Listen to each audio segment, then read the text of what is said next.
सभी दोस्तों को सलाम नमस्कार। एक बार फिर से स्वागत है आपका स्टडी 11 में। मैं हाजिर हूं नदीम आपके साथ एमसीक्यूज़ और जनरल स्टडीज़ को लेकर के।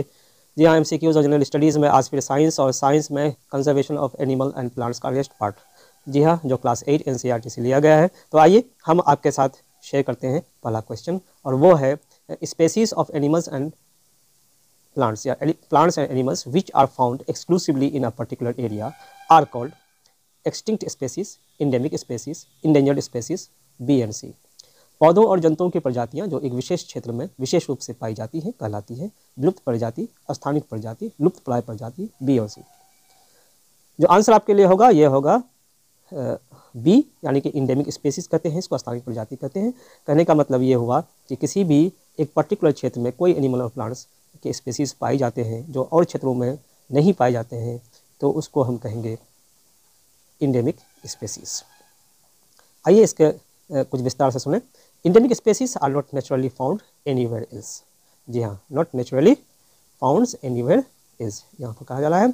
इसी तरह से a particular type of animal और plants may be endemic to a zone और स्टेट और अ कंट्री। जी हाँ, एक विशेष प्रकार का जानवर या पौधा किसी क्षेत्र, राज्य या देश के लिए स्थानिक हो सकता है। जैसे यहाँ पर हम मिसाल दे रहे हैं sal and wild mango as 2 examples of the wild mango endemic flora of Pachmarhi biosphere reserve. इसी तरह से bison, Indian giant squirrel and flying squirrel, ये दोनों इंडेमिक फौना है इसी एरिया के। तो हमारे ख्याल से इंडेमिक स्पेसीज के बारे में आप लोगों को मालूमात हो गई होगी। तो आइए हम नेक्स्ट क्वेश्चन शेयर करते हैं आपके साथ। Which of the following is the first reserve forest of India? Satpura national park, Jim Corbett national park, Betla national park, Kanha national park. निम्नलिखित में से भारत का पहला आरक्षित वन कौन सा है? सतपुड़ा राष्ट्रीय उद्यान, Jim Corbett national park, Betla राष्ट्रीय उद्यान, कन्हा राष्ट्रीय उद्यान। तो आपके लिए जो आंसर होगा वो होगा सतपुड़ा नेशनल पार्क। जी, आपके लिए जो ये है number of national parks in India की जानकारी आपको मैं दे दूं कि 104 हैं हमारे इंडिया में अभी। और जिम कॉर्बेट नेशनल पार्क के बारे में हम आपसे पूछना चाहते हैं कि ये किस के लिए मशहूर है? जी हाँ, कौन सी वाइल्ड एनिमल के लिए जो जिम कॉर्बेट नेशनल पार्क जाना जाता है। इसी तरह से कन्हा और बेतला के बारे में भी हम आपसे जानना चाहेंगे, कमेंट सेक्शन में ज़रूर बताएं। आइए next question. Consider the following statements. In 1972 project tiger was launched by the government to protect the tigers in the country. The objective of this project was to ensure the survival and maintenance of the tiger population in the country. निम्नलिखित कथनों पर विचार कीजिए। 1972 में देश में बाघों की रक्षा के लिए सरकार द्वारा प्रोजेक्ट टाइगर शुरू किया गया था। इस परियोजना का उद्देश्य देश में बाघों की आबादी के अस्तित्व और रखरखाव को सुनिश्चित करना था। ये दो स्टेटमेंट हैं।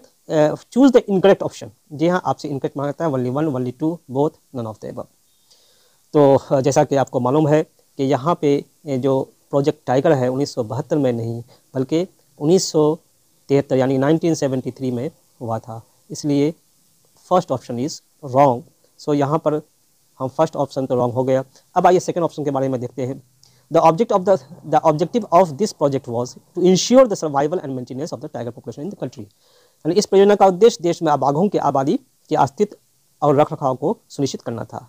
तो ये तो बिल्कुल सही है, इसलिए only 1 is here the answer. जी हाँ, only 1 इज़ द आंसर। और जैसा कि हम जानते हैं कि 1973 में हुआ था। अच्छा, 1972 में टाइगर से रिलेटेड कोई एक्ट पास हुआ था, वो एक्ट के बारे में आप बताएंगे। जी हाँ, कमेंट सेक्शन में। चलिए नेक्स्ट क्वेश्चन आते हैं।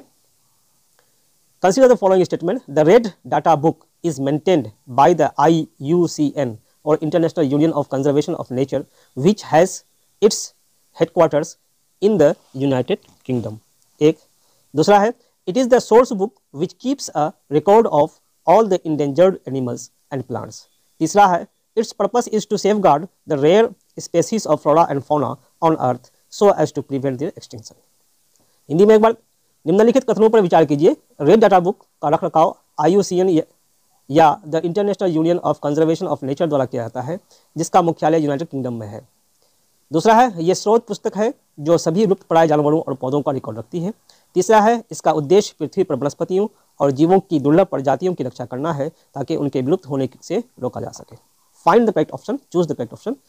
जी हाँ, only 1 and 3, only 3, all of the above. चूँकि यहाँ पर तीनों स्टेटमेंट सही हैं, इसलिए आंसर जो होगा ऑल ऑफ द अबव होगा। आपके लिए क्वेश्चन है कि IUCN की स्थापना कब की गई थी। जी हाँ, यहाँ पर तो हमने आपको बता ही दिया कि यूनाइटेड किंगडम में इसका हेडक्वार्टर है। जी हाँ, यूनाइटेड किंगडम में इसका हेडक्वार्टर है और ये जो है इसकी स्थापना कब की गई थी, ये आपके लिए क्वेश्चन है। जी हाँ, तो आइए नेक्स्ट क्वेश्चन हम देखते हैं आपके साथ, और वो है migratory birds, consider the following statement, migratory birds fly to far away areas every year during a particular time because of climatic changes.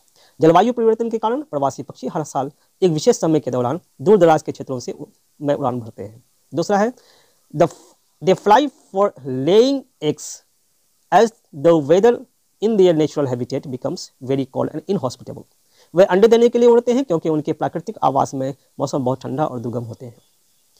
तीसरा है birds who cover long distances to reach another land are known as migratory birds. वे पक्षी जो दूसरी भूमि पर पहुंचने के लिए लंबी दूरी तय करते हैं प्रवासी पक्षी कहलाते हैं। Choose the correct option, only one and three, only three, all of the above. यहाँ पर चूंकि तीनों स्टेटमेंट सही है इसलिए इसको कहते हैं हम लोग कि आंसर होगा ऑल ऑफ द अबव। जी हाँ, साइबेरियन क्रेन जो हमारे यहाँ इंडिया में आते हैं, साइबेरिया से आते हैं, तो आप लोगों को पता ही होगा। चलिए इस मामले में एक क्वेश्चन आपसे कि बिहार में कौन कौन से रामसर साइट हैं जहाँ पे ये माइग्रेटरी बर्ड्स को देखा जा सकता है। Consider the following statements. In India we have the forest conservation act 1986। This act is aimed at preservation and conservation of natural forests and meeting the basic needs of the people living in or near the forests। निम्नलिखित कथनों पर विचार कीजिए। भारत में हमारे पास one संरक्षण अधिनियम 1986 है। इस अधिनियम का उद्देश्य प्राकृतिक वनों के संरक्षण और जंगलों में या उसके आसपास रहने वाले लोगों की बुनियादी जरूरतों को पूरा करना है। Choose the incorrect option. जी हाँ, इनकरेक्ट ऑप्शन मांग रहे हैं यहाँ पे, only one, only two, both and none of the above. तो सबसे पहले फर्स्ट स्टेटमेंट पर विचार करते हैं हम लोग। In India we have the forest conservation act 1986। ये 1986 नहीं होगा बल्कि ये होगा 1980 होगा। जी हाँ, 1980 इज द आंसर। तो एक नंबर आपका इनकरेक्ट ऑप्शन है। This act is aimed at preservation and conservation of natural forests and meeting the basic needs of the people living in और नियर द फॉरेस्ट। तो सेकेंड ऑप्शन जो है यहाँ पर सही है। So answer here would be only one. जी हाँ, only one would be the answer here. 1980 में फॉरेस्ट कंजर्वेशन होता है, फॉरेस्ट कंजर्वेशन एक्ट। जी हाँ, दैट्स ऑल माय फ्रेंड्स। अगर आपको पसंद आए तो लाइक, शेयर और कमेंट कीजिए, साथ ही सब्सक्राइब भी। जय हिंद।